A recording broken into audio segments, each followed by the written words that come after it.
milionário freia bruscamente seu carro de luxo ao sentir um impacto na noite tempestuosa. Ao sair do veículo, descobre uma mulher ferida e sua filha aterrorizada. Uma decisão que mudaria 3 vidas para sempre. Antes de continuar, peço que apoie o nosso canal curtindo este vídeo e se inscrevendo. Sua participação é essencial para que possamos continuar trazendo histórias emocionantes como esta. Agora, respire fundo. Deixe o mundo lá fora por um instante e venha comigo conhecer essa emocionante história. Ricardo Mendonça, empresário de 35 anos, cortava as ruas encharcadas de São Paulo em seu sedã importado. A chuva castigava impiedosamente a cidade, transformando a Avenida Paulista em um rio de luzes difusas e reflexos trêmulos. Dentro do veículo, o silêncio era quase absoluto, quebrado apenas pelo movimento rítmico dos limpadores de para-brisa e o ronronar discreto do motor alemão. Seus dedos apertavam o volante com força desnecessária enquanto seus pensamentos vagavam para o passado, 5 anos atrás, quando um acidente fatal levou embora Beatriz, seu único amor. A mansão no Morumbi para onde retornava não era mais um lar, apenas um espaço vazio, preenchido com objetos caros e lembranças dolorosas. O impacto foi repentino e violento. Ricardo pisou no freio instintivamente, sentindo o veículo derrapar no asfalto molhado antes de parar por completo. Por um momento ficou paralisado, o coração martelando contra seu peito. Meu Deus, atropelei alguém. Com mãos trêmulas abriu a porta e foi instantaneamente golpeado pela chuva gelada que encharcou seu terno italiano. O que encontrou o deixou em choque. Uma mulher caída sobre o asfalto, suas roupas surradas grudadas ao corpo magro. Ao lado dela, uma menina de aproximadamente 8 anos, agarrada a uma boneca de pano desbotada, como se fosse seu único porto seguro no mundo. Senhora, Ricardo ajoelhou-se na água, sentindo-a penetrar em suas calças caras. A mulher abriu os olhos brevemente desfocados. Júlia, sussurrou quase inaudivelmente antes que suas pálpebras tornassem a cair. Com dedos trêmulos, Ricardo chamou o SAMU. Sua voz, normalmente firme, agora falha. Houve um atropelamento na Avenida Paulista, à altura do número 1500. Uma mulher está gravemente ferida. Enquanto aguardavam, tentou confortar a menina. Como você se chama? Seus olhos encontraram os dela, grandes, escuros e cheios de um medo que nenhuma criança deveria conhecer. Júlia, respondeu em um sussurro, apertando ainda mais a boneca contra o peito. Ela tem um nome? Perguntou Ricardo, apontando para a boneca, tentando distrair a criança. Nina, respondeu Júlia, protegendo o brinquedo da chuva. Ela está com a gente desde que saímos da nossa casa. Ricardo tirou seu paletó e cobriu os ombros frágeis da menina. Em meio à chuva, conseguiu distinguir uma pequena sacola plástica rasgada com alguns pertences, uma escova quebrada, um documento gasto, algumas roupas, cuidadosamente dobradas. Quando a ambulância chegou, suas luzes vermelhas pulsando na escuridão, os paramédicos trabalharam rapidamente. O senhor é parente? Perguntou um deles. Ricardo olhou para Júlia, que observava tudo com olhos enormes, aterrorizados. Em uma fração de segundo, tomou uma decisão que mudaria 3 vidas para sempre. Não, respondeu firmemente, mas me responsabilizarei pela menina. No banco traseiro do carro luxuoso, Júlia sentou-se encolhida, Nina abraçada ao peito. Os tutelos de Ricardo encontraram os dela pelo retrovisor e algo inexplicável o atingiu. Aquela menina carregava a mesma solidão que ele escondia por trás de sua fortuna. No silêncio daquela noite, enquanto seguia a ambulância pelas ruas alagadas de São Paulo, Ricardo não podia imaginar que um simples acidente estava prestes a revelar quão vazios eram seus cofres cheios, e como uma pequena criança, sem nada, poderia lhe mostrar o verdadeiro significado de riqueza. O Hospital Albert Einstein pulsava com eficiência silenciosa. Ricardo, com suas roupas encharcadas grudadas ao corpo, atravessou o saguão com Júlia ao seu lado, uma figura pequena e frágil que parecia encolher-se ainda mais sob as luzes intensas. Enquanto a mãe da menina era levada às pressas para o centro cirúrgico, Ricardo e Júlia foram direcionados para a sala de espera. O contraste entre eles era dolorosamente óbvio. Ele, mesmo desgrenhado pela chuva, ainda exalava privilégio. Ela, com seu vestido desbotado e cabelos embaraçados, carregava todos os sinais da vida nas ruas. Percebendo a fome da menina, Ricardo trouxe um sanduíche e um chocolate quente. Com cautela, como um animal selvagem desconfiado, Júlia aceitou o alimento, seus olhos nunca deixando a porta por onde sua mãe havia desaparecido. As horas arrastavam-se com cruel lentidão. Eventualmente, o cansaço venceu a pequena. Ricardo observou como ela lutou contra o sono, até que, finalmente, adormeceu com a cabeça apoiada contra seu braço, ainda agarrada a Nina. Na manhã seguinte, o doutor Campos aproximou-se com expressão grave. A paciente, Fernanda Souza, está estável, mas em estado crítico. Traumatismo craniano, costelas fraturadas, hemorragia interna. As próximas 48 horas serão decisivas. Ela tem registros no sistema? Perguntou Ricardo. Alguns atendimentos em postos de saúde da periferia. Pelo que conseguimos apurar, vive em situação de rua há cerca de 3 anos. A realidade da vida de Fernanda e Júlia, uma realidade que Ricardo, em sua bolha de privilégios, mal conhecia, agora se materializava com dolorosa clareza. E quanto à menina? O conselho tutelar já foi notificado, respondeu o médico. Provavelmente a encaminharão para um abrigo temporário. Não, interrompeu Ricardo com uma firmeza que surpreendeu até a ele mesmo. Eu me responsabilizarei por ela, enquanto a mãe estiver internada. O médico o estudou com ceticismo. Senhor Mendonça, há procedimentos legais. Tenho advogados que podem resolver qualquer procedimento. Essa criança não irá para nenhum abrigo. Quando Júlia despertou, perguntou imediatamente pela mãe, seus olhos cheios de medo e esperança. Ricardo explicou com gentileza que sua mãe precisaria ficar no hospital por algum tempo. O pânico tomou conta do rosto de Júlia. Não quero ir para o abrigo. A última vez foi horrível e demoraram muito para devolver a gente para a mamãe. Júlia, disse Ricardo suavemente, gostaria de vir ficar na minha casa enquanto sua mãe se recupera. É um lugar grande e confortável e poderemos visitar sua mãe todos os dias. A menina o avaliou com desconfiança. Posso levar a Nina? Claro que sim, sorriu Ricardo. Nina também é bem-vinda. Após horas de burocracia e a intervenção dos advogados de Ricardo, obtiveram uma autorização provisória. O carro parou diante da imponente mansão no Morumbi, uma construção moderna cercada por um jardim exuberante. Você mora aqui? Perguntou Júlia, sua voz mal passando de um sussurro. Sim, respondeu ele, percebendo como sua casa deveria parecer intimidante para uma criança que dormia em viadutos.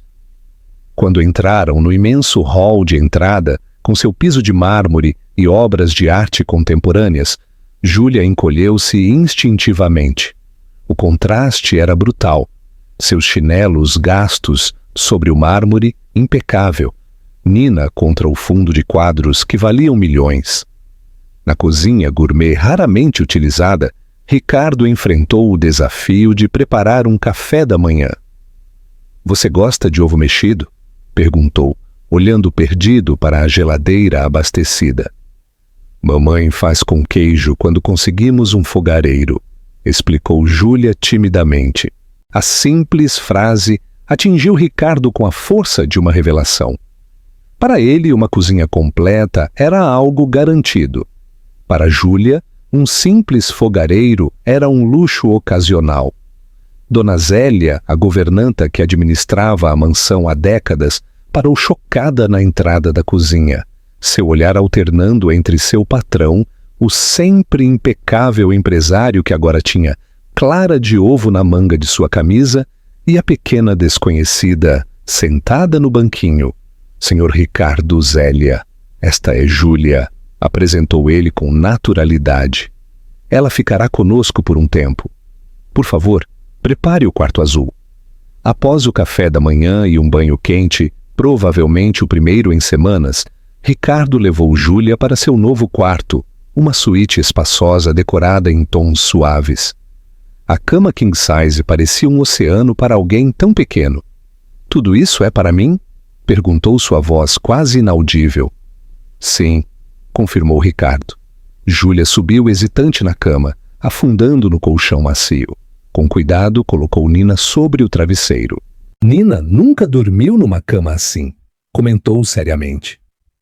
Naquela noite, enquanto caminhava pelos corredores de sua mansão, Ricardo parou diante do quarto de Júlia. Através da porta entreaberta, viu a menina finalmente em paz, dormindo profundamente. Foi então que compreendeu. Não era ele quem estava resgatando Júlia. Era ela quem estava, sem saber, salvando-o de um vazio que todo o seu dinheiro jamais conseguira preencher. Os primeiros raios de sol da manhã paulistana encontraram Ricardo adormecido em sua poltrona de couro, papéis de trabalho espalhados ao seu redor. Um barulho na cozinha o despertou. O som inconfundível de alguém tentando alcançar algo nas prateleiras. Encontrou Júlia nas pontas dos pés, sobre um banquinho, esticando-se para alcançar a prateleira de pratos. "Bom dia!" disse ela ao vê-lo. "Queria preparar o café, como faço para a mamãe quando estamos no albergue." Ricardo apressou-se para ajudá-la a descer. "Obrigado por querer ajudar, mas poderia se machucar", explicou gentilmente. A menina baixou o olhar abraçando-o. "Nina!" "Desculpe, não precisa se desculpar. Que tal prepararmos o café juntos? Você pode me ensinar como sua mãe faz." Mais tarde, enquanto a observava arrumar meticulosamente a cama, tarefa que ela executava com seriedade surpreendente, Ricardo percebeu quanto tomava por garantido. "Nunca tive uma cama só para mim antes", confessou Júlia. "No albergue tínhamos que dividir, e nas ruas..." Ela parou, como se algumas memórias não devessem ser verbalizadas. No hospital, as visitas tornaram-se parte da rotina. Os corredores assépticos já não pareciam tão intimidantes, e as enfermeiras cumprimentavam Júlia pelo nome. Fernanda permanecia estável, mas inconsciente. "Oi, mamãe", sussurrava Júlia diariamente, segurando a mão da mãe. "O senhor Ricardo está cuidando bem de mim, mas estou com saudade. Tenho um quarto enorme só para mim, e a Nina dorme em travesseiros de verdade." Ricardo observava da porta, seu coração apertando-se com a intimidade do momento. "A recuperação será lenta", havia explicado o médico. "As lesões são extensas." Na mansão, a vida adquiria nova rotina. Ricardo não acordava mais com alarmes, mas com os suaves sons de Júlia se preparando para o dia. Dona Zélia, inicialmente reservada, agora sorria ao encontrar pegadas pequenas nos pisos recém-polidos. Durante uma das visitas ao hospital, uma conselheira tutelar aproximou-se de Ricardo. "Senhor Mendonça, precisamos discutir os arranjos de longo prazo para Júlia." "Há algum problema?" perguntou ele, sentindo seu estômago contrair. É incomum que alguém sem vínculo familiar assuma tal responsabilidade, especialmente tratando-se de uma criança em situação de vulnerabilidade social. Júlia precisa de estabilidade. respondeu Ricardo com firmeza. Pela primeira vez em anos, ela não precisa se preocupar com onde vai dormir ou o que vai comer. No escritório da Mendonça, em corporações, os rumores corriam soltos. O Ricardo recusou uma reunião com investidores chineses, cochichavam nos corredores. Dizem que está cuidando de uma menina de rua. Uma tarde, enquanto tentava concentrar-se em relatórios, Ricardo ouviu algo raro, uma risada infantil. Júlia estava na porta de seu escritório, segurando um desenho. "Posso mostrar uma coisa?" perguntou timidamente. Ricardo afastou os papéis. "Claro, venha." "Olhe!" disse ela, estendendo o desenho. "Este é você, esta sou eu, e aqui está a mamãe no hospital." Aquele desenho simples, com suas cores vivas e proporções imperfeitas, tocou Ricardo mais profundamente que qualquer obra em sua vasta coleção de arte.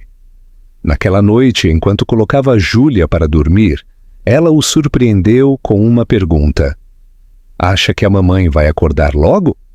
Ricardo sentou-se na beira da cama, escolhendo suas palavras com cuidado. "Sua mãe é muito forte, Júlia. Está lutando para voltar para você." A menina assentiu, já sonolenta. "Como você luta para cuidar de mim?" Suas palavras simples ficaram com Ricardo durante a noite, enquanto contemplava como, em apenas algumas semanas, uma criança que não possuía nada havia lhe dado algo que seu império financeiro jamais conseguira. Um propósito além dos números. Uma ligação do hospital interrompeu Ricardo enquanto observava Júlia brincar no jardim com Pipoca, o vira-lata que haviam resgatado na semana anterior. Mais uma decisão impulsiva que jamais teria tomado antes. Sr. Mendonça, a voz da doutora Oliveira, soava cautelosamente otimista. "Há mudanças nos sinais vitais da Sra. Souza. Acreditamos que ela esteja começando a responder ao tratamento." O coração de Ricardo acelerou. A notícia trazia sentimentos contraditórios. Alegria pela melhora de Fernanda, mas também a apreensão pelas mudanças que isso traria à rotina que haviam estabelecido. "Podemos ver a mamãe agora?" perguntou Júlia, seus olhos brilhando quando Ricardo lhe contou. No hospital, a doutora Oliveira explicou. "Os sinais vitais estão mais fortes e há resposta aos estímulos externos." Júlia aproximou-se do leito, segurando a mão da mãe. "Mamãe, a doutora disse que você está melhorando. O senhor Ricardo cuida bem de mim, mas estou com saudade." Ricardo observava da porta, notando um leve movimento nos dedos de Fernanda, como se tentasse responder ao toque da filha. Durante um momento tranquilo, enquanto Júlia cochilava numa poltrona, Ricardo estudou o rosto de Fernanda. Os hematomas desbotavam, revelando feições delicadas que falavam de juventude interrompida. "Que vida você enfrentou?" Uma enfermeira trouxe uma pequena mochila surrada com os pertences de Fernanda. Ricardo examinou o conteúdo, um documento de identidade gasto, algumas fotos protegidas num saco plástico e um pequeno diário. As fotos mostravam Júlia em diferentes idades, sempre com Nina. Uma imagem capturava a menina soprando uma vela solitária num cupcake minúsculo em frente a um cortiço. Outra mostrava as duas sorridentes em frente a uma escola pública. "O que está olhando?" perguntou Júlia, acordando. "São nossas fotos. Esta é do meu aniversário de 5 anos. Mamãe catou latinhas um mês inteiro para comprar esse bolinho e uma vela." Suas palavras simples atingiram Ricardo com força devastadora. O contraste entre suas festas de aniversário extravagantes e o sacrifício de Fernanda por um simples cupcake era esmagador. Um gemido suave interrompeu seus pensamentos. Os olhos de Fernanda se abriram, desorientados inicialmente, até encontrarem Júlia. Uma lágrima escorreu por sua face. "Minha filha, sussurrou com voz rouca após a retirada do tubo, abraçando Júlia com a pouca força que tinha. Ricardo permaneceu afastado, sentindo-se intruso naquele momento sagrado. Quando estava prestes a sair, Fernanda ergueu o olhar fixando-o pela primeira vez. "Obrigada", articulou silenciosamente, "por cuidar do meu tesouro." Nos dias seguintes, Fernanda recuperava suas forças gradualmente. Durante uma visita em que ficaram a sós, ela confessou: "Não sei como poderei pagar por tudo isso." "Não há nada a pagar", respondeu Ricardo. "O importante é que você se recupere." Observando Júlia brincar no jardim do hospital, Fernanda sussurrou: "Ela está diferente, mais leve, sem aquela preocupação nos olhos que criança nenhuma deveria ter." "Como uma flor rompendo o asfalto", murmurou Fernanda, capturando perfeitamente sua luta para criar a filha nas ruas de São Paulo. Ricardo assentiu, admirando esta mulher que, apesar de tudo, preservara não apenas a vida de sua filha, mas sua inocência e bondade essenciais. A notícia de que Fernanda receberia alta em algumas semanas desencadeou um turbilhão na mansão do Morumbi. Ricardo encontrava-se cercado de documentos em seu escritório, mas não eram contratos imobiliários que ocupavam sua mente, e sim questões muito mais pessoais. Durante uma videoconferência com sua equipe jurídica, Dr. Barros finalmente verbalizou o que todos evitavam. "Sr. Mendonça, precisamos discutir as implicações de oferecer residência permanente a uma ex-moradora de rua e sua filha." Ricardo percebeu os eufemismos que mal disfarçavam a verdadeira preocupação. O que diriam os acionistas à elite paulistana? Um empresário do seu calibre acolhendo pessoas das ruas em sua mansão não era apenas caridade. Era uma declaração que desafiava convenções sociais. "Quero toda a documentação necessária para proteger legalmente tanto Júlia quanto Fernanda, caso optem por permanecer aqui", respondeu com surpreendente calma. Naquela noite, Danzélia encontrou Ricardo contemplando o jardim, onde Júlia havia plantado suas primeiras flores. O quarto adjacente ao de Júlia seria perfeito para a senhora. "Fernanda", sugeriu a governanta, "tem boa luz natural e fica perto do jardim." "Obrigado, Zélia. Sei que estas mudanças não têm sido fáceis para você." A governanta sorriu suavemente. "Trabalho para o senhor há 20 anos. É a primeira vez que vejo vida nestas paredes." No hospital, Ricardo observava silenciosamente Fernanda durante a fisioterapia. Cada exercício era uma batalha, mas ela persistia com determinação admirável. "Não precisa vir todos os dias", disse ela, quando ficaram sozinhos. "Já fez mais que suficiente." Ricardo percebeu sua preocupação real, não o inconveniente para ele, mas o crescente senso de dívida que sentia. "O que acontecerá quando eu sair daqui?" perguntou finalmente. "Não tenho para onde ir. Nosso canto de baixo do viaduto certamente já foi ocupado." "Quero que..." "Venham para minha casa", interrompeu Ricardo. "Não apenas para sua recuperação, mas pelo tempo que desejarem." "Por quê?" perguntou ela, diretamente. "Por que faria isso? Somos estranhas." A pergunta o deixou momentaneamente sem palavras. Por quê, de fato? Culpa? Compaixão? Ou algo mais profundo? Por que Júlia trouxe vida de volta à minha casa? E por que todos merecemos uma segunda chance? Na mansão, Júlia envolvia todos nos preparativos para a chegada da mãe, desenhando planos elaborados para a decoração do quarto. "E nunca mais vamos precisar dormir na rua." Durante um jantar no Fazano com Marcos, seu amigo e sócio, a conversa inevitavelmente chegou ao assunto dos rumores. "Os investidores estão perguntando se você está passando por algum tipo de crise de meia-idade", disse Marcos. "Que talvez esteja sendo manipulado. Que essa mulher viu uma oportunidade." Basta, interrompeu Ricardo. Essa mulher tem nome, Fernanda Souza. Elas enfrentaram dificuldades que não podemos imaginar, mantendo uma dignidade que muitos em nosso círculo jamais terão. De volta ao hospital, encontrou Fernanda preocupada. Conversei com a assistente social sobre alternativas, programas de reinserção, abrigos transitórios. Você está considerando essas opções ao invés de vir para minha casa? Perguntou, sentindo um aperto no peito. Estou tentando entender o que é certo para a Júlia.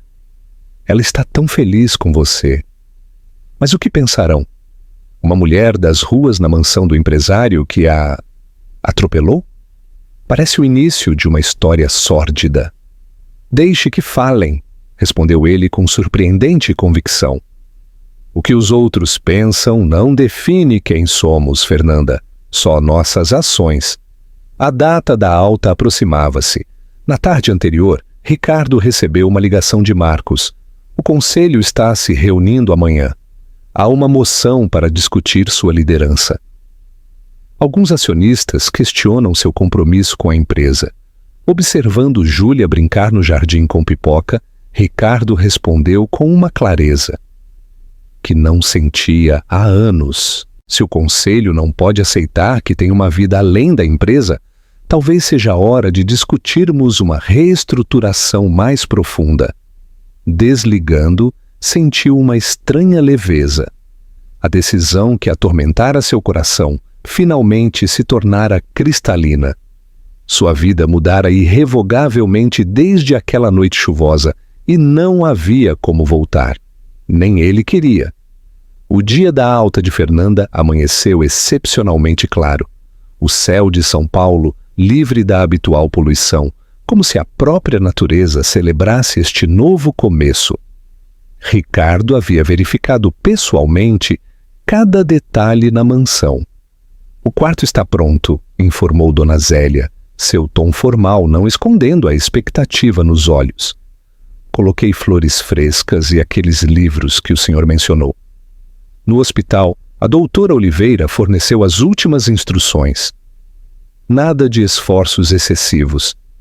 Fisioterapia, 3 vezes por semana, e medicamentos nos horários prescritos. Para Ricardo, acrescentou em voz baixa, é admirável o que está fazendo. Conhecemos Fernanda e Júlia de internações anteriores. 3 invernos nas ruas de São Paulo. Não é vida para ninguém, especialmente uma criança. No carro, Júlia transbordava entusiasmo. Depois dessa árvore enorme, já dá para ver a casa, mamãe. Parece um palácio. Ricardo observava pelo retrovisor como Fernanda ficava mais tensa à medida que se aproximavam. Quando a mansão finalmente apareceu, ela prendeu a respiração. É muito grande, sussurrou quase para si mesma. Olha, mamãe, aquelas são minhas flores, exclamou Júlia, apontando para o pequeno canteiro de girassóis. No hall de entrada, Fernanda parou, visivelmente oprimida pelo contraste brutal com sua vida anterior. Dona Zélia a guiou pela casa enquanto Júlia saltitava ao lado delas. E aqui a gente toma café da manhã. E esta é a biblioteca onde o senhor Ricardo me ensinou a ler livros de verdade. Durante o almoço, Fernanda finalmente reuniu coragem. Senhor Mendonça, precisamos falar sobre nossa situação. Dona Zélia, percebendo a tensão, apareceu quase por magia. Júlia, lembra dos desenhos para o quarto da sua mãe? Acho que é uma boa hora para mostrar. Após a saída da menina, Fernanda continuou. Não posso aceitar tudo isto. Sua generosidade é imensa, mas não devemos depender do Senhor desta maneira. Ricardo caminhou até a janela, observando o jardim. Já pensou no que realmente significa depender, Fernanda? Porque descobri que quem mais dependeu de vocês fui eu. Esta casa era apenas uma existência vazia antes que chegassem. Não pode falar sério, respondeu com voz trêmula. O senhor tem tudo. Sucesso, riqueza, respeito. Nós apenas... trouxemos complicações. Ouvi os comentários dos enfermeiros. Deixe-me contar sobre minha vida antes daquela noite chuvosa. Eu era um homem que existia apenas para trabalhar, que havia esquecido como viver. O som distante da risada de Júlia filtrava-se pelas janelas, contrastando com a intensidade do momento. Mas por que nós? Murmurou Fernanda. O senhor poderia ter reconstruído sua vida com alguém de seu próprio círculo. Porque vocês me devolveram algo que acreditei perdido. A capacidade de sentir, de me preocupar com alguém, além dos números, numa conta bancária. Júlia me ensinou a ver o mundo com novos olhos. E você me mostrou o que é verdadeira fortaleza. As lágrimas escorriam pelas bochechas de Fernanda. Não sou forte. Sou uma mulher que lutou para manter sua filha, que tomou decisões que me envergonham. Se soubesse minha história completa, Ricardo ajoelhou-se junto à sua cadeira. Sua história é precisamente o que a faz forte. Cada cicatriz, cada sacrifício por Júlia. Isso é verdadeira fortaleza. Não títulos ou contas bancárias. Mas o que Júlia pensará quando souber de onde viemos?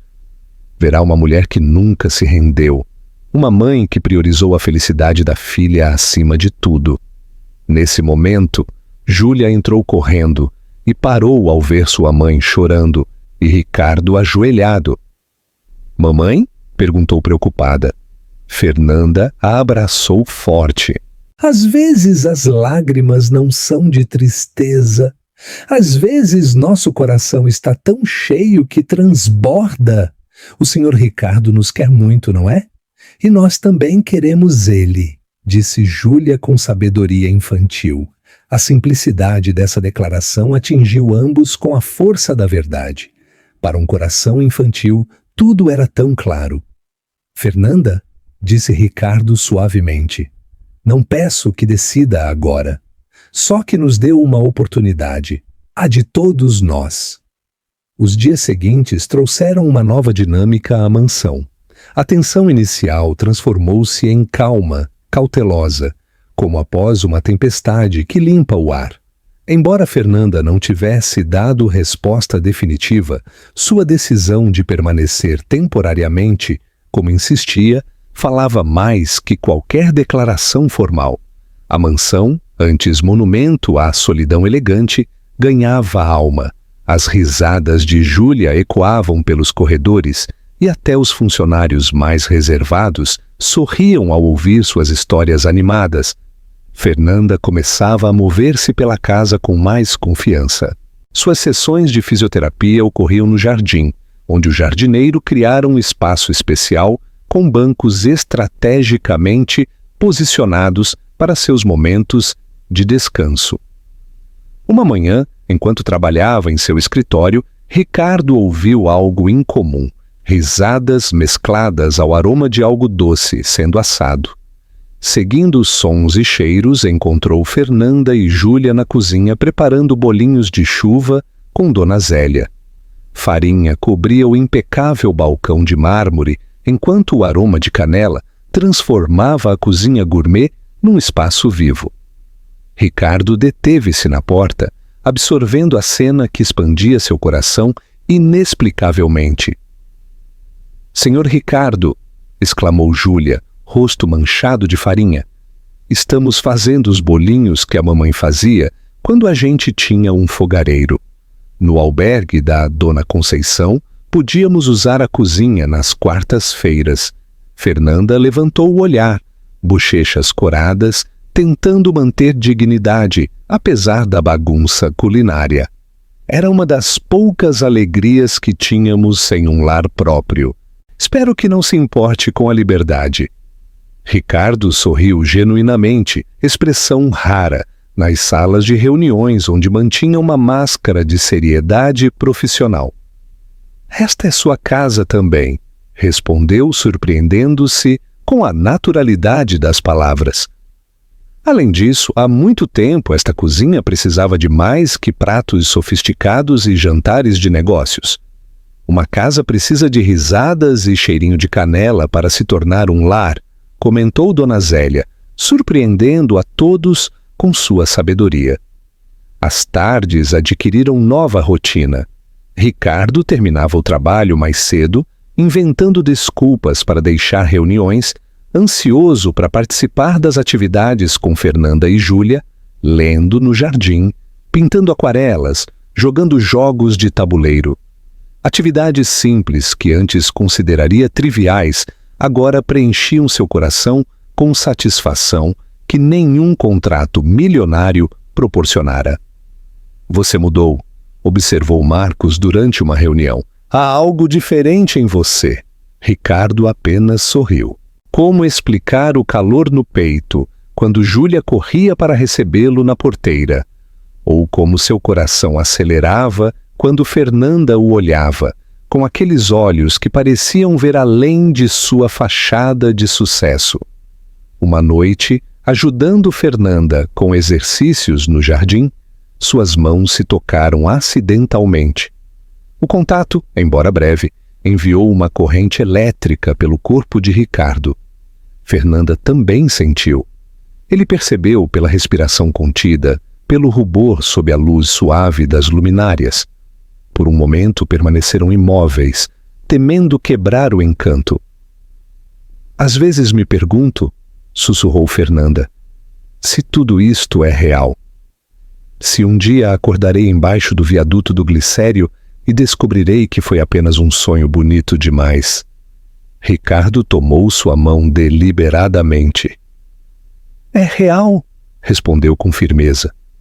Tão real quanto o fato de que já não consigo imaginar esta casa sem vocês.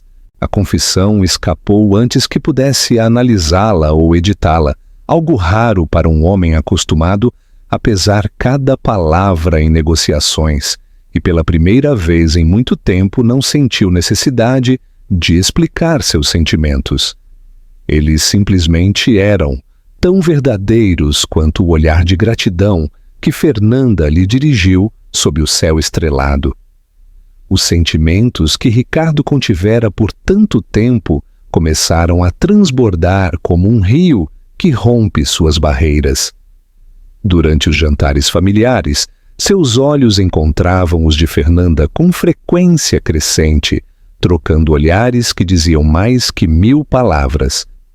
Júlia, com sua perspicácia infantil, notou as mudanças sutis. Por que sorri tanto agora, mamãe? Perguntou enquanto plantavam flores no jardim. Ricardo, passando discretamente, deteve-se ao ouvir a pergunta.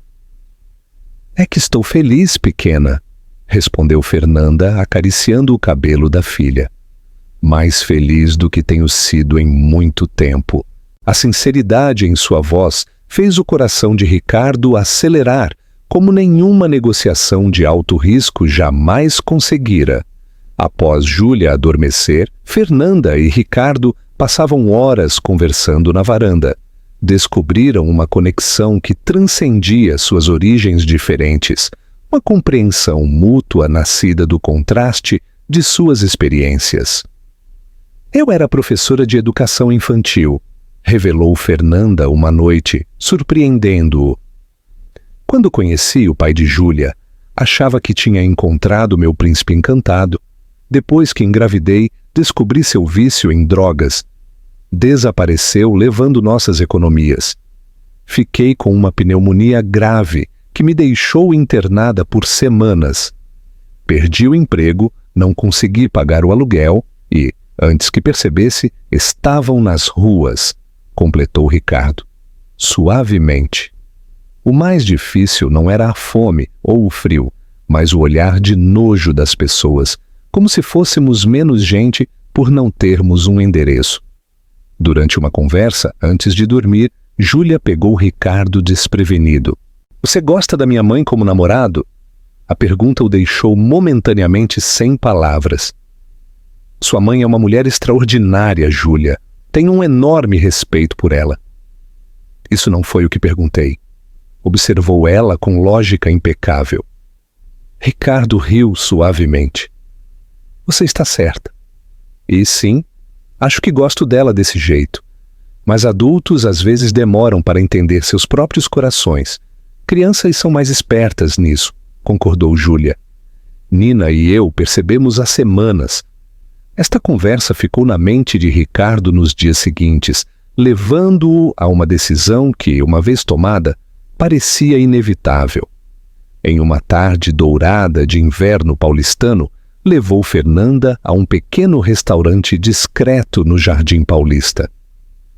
Este foi o primeiro restaurante que visitei quando cheguei a São Paulo, contou ele. Meu pai me trouxe para celebrar minha aprovação no vestibular. Ele disse que os momentos mais importantes raramente acontecem em lugares grandiosos. Durante o jantar conversaram como se conhecessem há anos. Quando a sobremesa chegou, Ricardo parecia nervoso. Algo raro para o sempre confiante empresário. Há algo que quero lhe perguntar, começou, mexendo no bolso do paletó. Foram interrompidos pelo proprietário, que reconheceu Ricardo. Senhor Mendonça, que prazer vê-lo novamente. Olhando para Fernanda, acrescentou. E quem é esta encantadora senhora? Ricardo respirou fundo. Esta é Fernanda Souza, a mulher que amo. As palavras ditas assim em público pela primeira vez pairaram no ar como uma declaração para o mundo. De volta à mansão, com Júlia já dormindo, Ricardo convidou Fernanda para um passeio pelo jardim, iluminado por lanternas estrategicamente posicionadas sob uma jabuticabeira centenária. Tomou suas mãos entre as suas. Não sou bom com palavras quando se trata de sentimentos. Passei anos lidando com contratos e negociações, mas nada me preparou para você. Do bolso interno de seu paletó, retirou uma pequena caixa de veludo azul marinho. Ajoelhando-se, revelou um delicado anel de diamante solitário. Fernanda Souza, você me daria a honra de se tornar minha esposa, de transformarmos esta casa em um verdadeiro lar, juntos com Júlia. E talvez, um dia. Outros filhos? Por um momento que pareceu eterno, ela apenas o olhou, lágrimas silenciosas escorrendo por seu rosto. Sei que é repentino, continuou ele nervoso. E se precisar de tempo? Sim, interrompeu ela. Sim, Ricardo. Quando deslizou o anel em seu dedo, ambos notaram como tremiam suas mãos. De repente, um grito de alegria veio de trás de um arbusto. Júlia, que deveria estar dormindo, saltou de seu esconderijo. Eu sabia! Eu sabia! Exclamava, pulando de excitação. Dona Zélia disse que eu deveria ficar na cama, mas eu sabia que algo importante ia acontecer. Ricardo e Fernanda se entreolharam, rindo e chorando ao mesmo tempo enquanto abraçavam a menina. A família que o destino reunira naquela noite chuvosa agora se tornava oficial. O casamento, realizado 3 meses depois no jardim da mansão, foi uma cerimônia íntima. Apenas alguns amigos realmente próximos, funcionários leais da empresa e da casa, foram convidados. Júlia, radiante em seu vestido de dama de honra azul celeste, carregava as alianças com a solenidade de quem compreende a importância do momento. Quando Ricardo e Fernanda trocaram seus votos sob a mesma jabuticabeira onde ele a havia pedido em casamento, não havia um único olho seco entre os convidados. Até mesmo Marcos, que a princípio foram dos mais céticos quanto ao relacionamento, admitiu para Dona Zélia. Nunca o vi tão feliz. Nem mesmo com Beatriz. A lua de mel foi simples. Uma semana em Paraty, com Júlia ficando sob os cuidados amorosos de Dona Zélia. Para Fernanda, que jamais havia saído de São Paulo, a visão do mar pela primeira vez foi um momento que Ricardo jamais esqueceria. Seus olhos se encheram de lágrimas diante da vastidão azul, como se finalmente compreendesse que sua vida, antes tão limitada, agora era tão ampla e cheia de possibilidades quanto aquele horizonte sem fim. Como pode existir tanta beleza no mundo? sussurrou ela enquanto observavam o pôr do sol na praia deserta. Ricardo beijou sua mão, onde o anel de casamento agora acompanhava o de noivado. Acho que o mundo sempre foi belo, respondeu. Eu apenas não conseguia mais enxergar antes de você e Júlia entrarem em minha vida. 5 anos haviam se passado desde o casamento, e a mansão Mendonça estava completamente transformada. Os corredores antes silenciosos agora ressoavam com as risadas de 3 crianças: Júlia, uma adolescente de 13 anos com olhos brilhantes de inteligência, e os gêmeos Miguel e Clara, de 4 anos, frutos do amor entre Ricardo e Fernanda. A elegante propriedade que fora símbolo de solidão convertera-se em um verdadeiro lar, onde marcas de dedos nas janelas de cristal e brinquedos ocasionalmente espalhados eram sinais de uma felicidade transbordante. No jardim, agora um paraíso com balanços e casinhas nas árvores, Júlia empurrava o balanço, onde Clara ria às gargalhadas, enquanto Miguel tentava dominar sua bicicleta sem rodinhas. Fernanda observava a cena da varanda, uma xícara de café entre as mãos, seu rosto refletindo uma serenidade que só o tempo e o amor verdadeiro podem conceder. As cicatrizes invisíveis de seu passado haviam desvanecido, substituídas pelas linhas suaves que a felicidade genuína deixa nos cantos dos olhos. — Em que está pensando? Perguntou Ricardo, envolvendo sua cintura com os braços. O tempo também o transformara. Seu rosto mostrava menos tensão, e os fios grisalhos em suas têmporas apenas o tornavam mais distinto. Mas a mudança mais profunda estava em seus olhos. O brilho duro da ambição solitária, substituído pela luz calorosa de um homem que finalmente encontrara o verdadeiro significado de sucesso. Em como tudo mudou, respondeu Fernanda, recostando-se contra seu peito. Às vezes parece um sonho que aquela noite chuvosa tenha nos trazido até aqui, de não ter sequer um teto sobre nossas cabeças a tudo isso. Os gêmeos haviam herdado o melhor de ambos: Clara, sonhadora e artística como a mãe, Miguel, analítico e determinado como o pai. Júlia se tornara uma irmã mais velha, a exemplar, destacando-se na escola e no trabalho voluntário com crianças vulneráveis, paixão nascida de sua própria experiência. Papai, olha o que consigo fazer, gritou Miguel, finalmente conseguindo manter o equilíbrio na bicicleta. Ricardo conteve a respiração enquanto o pequeno pedalava cambaleante pelo caminho de pedras.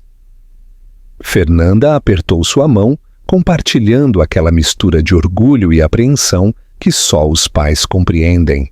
Quando Miguel completou a volta sem cair, seu sorriso triunfante provocou uma explosão de aplausos. Dona Zélia, que continuava sendo o pilar da casa mesmo após sua aposentadoria oficial, observava a cena com olhos úmidos. A casa finalmente tem a alma que sempre deveria ter, comentou uma tarde para Fernanda.